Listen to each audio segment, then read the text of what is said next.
আমাদের সবচেয়ে বড় সম্পদ হচ্ছে আমাদের স্বাস্থ্য। আজকে সেই রকমই একটা হেলদি রেসিপি তোমাদের সাথে শেয়ার করতে চলেছি। শুধু হেলদি হলেই তো হবে না, খেতেও একটু টেস্টি হতে হবে। দেখতে যতই সিম্পল হোক, এইটা একবার ট্রাই করে দেখো। দারুণ হেলদি একটা রেসিপি, সেই সাথে কিন্তু সমান টেস্টি। তো এই রেসিপিটা করার কিন্তু কোনো রকম ঝামেলা নেই, সবচেয়ে ইজি একটা রেসিপি বলতে পারো। খেতে কিন্তু দারুণ হয়, সেই জন্য রিকোয়েস্ট থাকলো একবার এইভাবে ট্রাই করার। এটা একটা চিকেনের রেসিপি। চিকেন আমরা অনেকেই অনেকভাবে করে থাকি, পেঁয়াজ রসুন মশলাপাতি এইসব ঝামেলা, কিন্তু আজকে একদম ঝামেলা ছাড়াই এই রেসিপিটা তোমাদের সাথে শেয়ার করছি।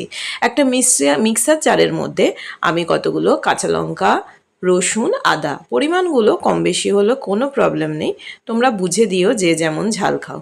আর একটা এখানে বড় মাপের পেঁয়াজ আমি কাট করে নিয়েছি এইভাবে। বেশি কুচি কুচি করার দরকার নেই, কেননা এটা যেহেতু আমরা মিক্সার জারে দিয়ে ব্লেন্ড করে নেব। এখানে অ্যাড করেছি কতগুলো ভাঙা কাজু আর কটা এমনি চিনেবাদাম। আর এখানে দেখো চিকেনটাকে ধুয়ে নিয়ে আমি এখানে অ্যাড করছি নুন, গোলমরিচের গুঁড়ো, আর এখানে অ্যাড করব টক দই।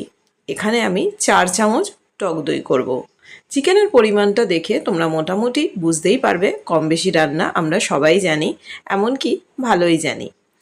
তো দেখো, এবার যে পেস্টটা রেডি করেছি সমস্ত পেস্টটা কিন্তু এর মধ্যে দিয়ে দেবো।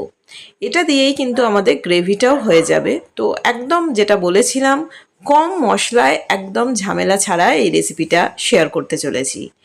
এইভাবে ভালো করে কিন্তু চিকেনের মধ্যে এইভাবে এটাকে পেস্টটাকে মিশিয়ে নেব। এইভাবে কিন্তু আমরা খানিকক্ষণ রেখে দেবো। টক দই দিয়েছি এখানে, আর লেবুর রস দেওয়ার কোনো দরকার নেই। নুন আর ঝালটা আবারও বলছি নিজেরা বুঝে অ্যাড করো। তো আমি এটা রেখে দিয়েছিলাম, 8 ঘন্টা মিনিমাম রাখতে হবে। কেউ যদি আরও বেশি রাখো কোনো অসুবিধা নেই। এখানে একটা কড়ার মধ্যে আমি একটুখানি বাটার দিয়ে দিয়েছি। তো কেউ যদি মনে করো বাটারের পরিমাণ এখানে একদম কম করবে, বা ননস্টিক কড়ার মধ্যে এমনি এটাকে জাস্ট সেঁকে নেবে, সেটাও কিন্তু করতে পারো। ঢাকনা দিয়ে রেখো, চিকেনের থেকে এমনিই জল বেরোবে।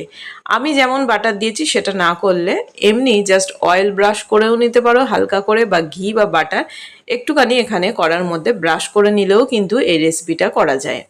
তো আমি একটুখানি বাটারের বেশ স্মেলটা আমার ভালো লাগে, তো সেই জন্য আমি একটুখানি দিয়েছি। তো খুব বেশি না, আমরা যেমন তেল ব্যবহার করি দেখতেই পেলে সেরকম না। দিয়ে নিয়ে চিকেনের টুকরোগুলো দিয়ে নিয়ে এটা আমি ঢাকনা বন্ধ করে দিয়েছিলাম। এটা থেকে এমনি একটু দেখতেই পাচ্ছ যে জল ছেড়ে যাবে। তো এটা প্রায় ভাজা হয়ে গেছে, একদিকটা ভাজা হয়ে গেছে, আমি উল্টে দিচ্ছি। এইভাবে কিন্তু আর এক দিকটা ভেজে নিচ্ছি। এইটা উল্টে এইভাবে ভাজা হয়ে গেল মানে ধরে নাও যে তোমাদের এই চিকেনের রেসিপিটা হয়ে গেল। এবার আমরা যে পেস্টটা মাখিয়ে রেখেছিলাম সেই পেস্টটা কিন্তু প্লেটের মধ্যে কিছুটা রয়ে গেছে, আমরা চিকেনগুলো জাস্ট তুলে এটা ফ্রাই করেছিলাম, সেই পেস্টটাই এর মধ্যে ঢেলে নিলাম। তোমরা যারা ওয়েট লস জার্নিতে আছো অবশ্যই কিন্তু এই রেসিপিটা ট্রাই করতে পারো, দারুণ টেস্টি হয়। একঘেয়ে খাবার খেতে খেতে যদি বোর হয়ে যাও তাহলে এই রেসিপিটা অবশ্যই ট্রাই করো, দারুণ কিন্তু ডিলিশিয়াস হয়।